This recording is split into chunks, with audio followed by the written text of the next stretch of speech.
Isang magandang araw sa inyo mga kaharpaso. Medyo napapansin natin na hindi na po normal yung nangyayari sa mundo.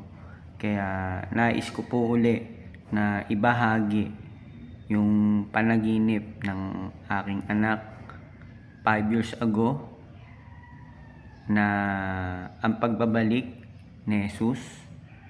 Kaya nais ko po na ipakita sa inyo yung video para magkaroon po kayo ng lakas ng loob na magpatuloy po sa buhay dahil hindi na talaga normal yung nangyayari. Nakikita natin yung mga lindol, mga sakuna, pagiging masama ng mga tao tulad ng nakita natin sa video na nagba-viral ngayon na yung rider bigla na lang sinaksak. At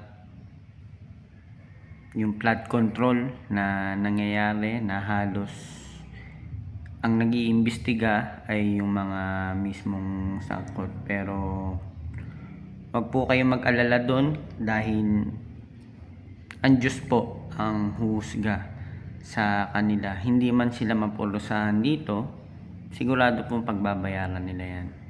Panoorin nyo po muna yung video ng aking anak tungkol po sa second coming.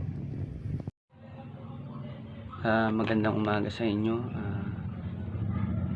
Ibabahagi ko lang sa inyo yung napanaginipan ng aking anak tungkol sa ikalawang pagparito ng Panginoong Hesus. Kaya sige, kwento mo yung mga panaginipan. Nakita ko po siyang bumababa ng ang suot niya po na damit puti na may pula, tapos po sa likod niya may mga angel, tapos po meron pa pong tao, tapos si Peter Jan po, si James, Pero tapos po sige. may mga kulog po habang bumababa sila. Kulog kidlat po. Tapos umiikot-ikot po sila. Yun lang yung napanaginipan niya. Maraming salamat po. Yun lang yung napanaginipan niya. Ibig sabihin, nagbanggit siya ng pangalan, pero wala akong ikinuwento sa kanya na si Peter, tas yung John or James, wala akong kinuwento sa kanya na nasa Bible yung mga yun. Kasi sa ikalawang pagparito niya ayon sa Bible, unang bubuhayin yung mga propeta na namatay sa kanya, sila Juan, sila Peter. Ibig sabihin, nakilala niya sa panaginip niya yung mga tao na yun. Tapos nga, nagbabasa kasi ako ng Bible, yung ikalawang pagparito niya may mga kidlat, kulog, tapos yung damit niya nga kulay puti, tapos mayroong kulay pulang araw. Siguro nandito lang. Magandang hapon po. Ito yung karugtong ng ating video tungkol sa panaginip ng aking anak sa pagparito ng ating Panginoong Hesus.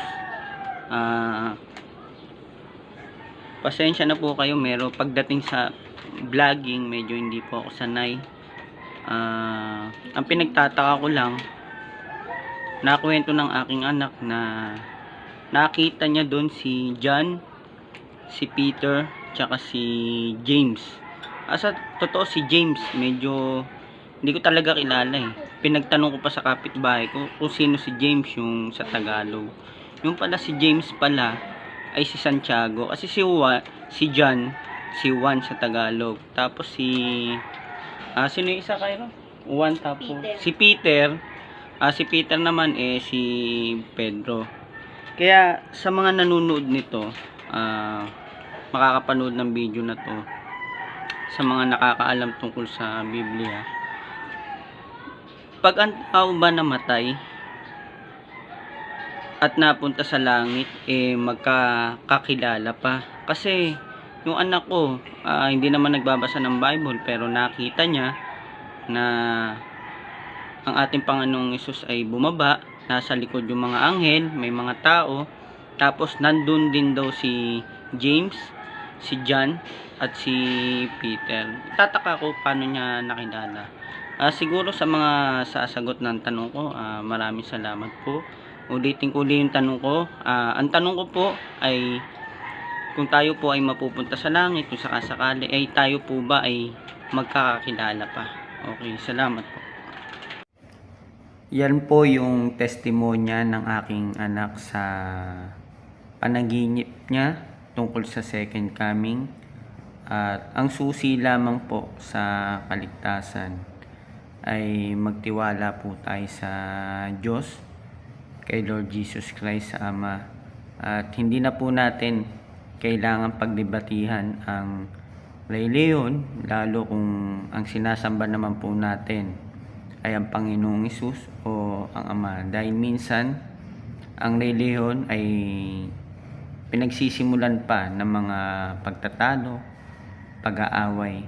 Kaya siguro pinakamaganda, respeto po natin kung anuman po yung paniniwala nila at pagsusuri tungkol po dun sa nakagisnan nilang reliyon. Ang mahalaga po, si Jesus Christ ang sinasamba nila. Huwag lamang po yung mga Diyos-Diyusan na halimbawa si Buddha.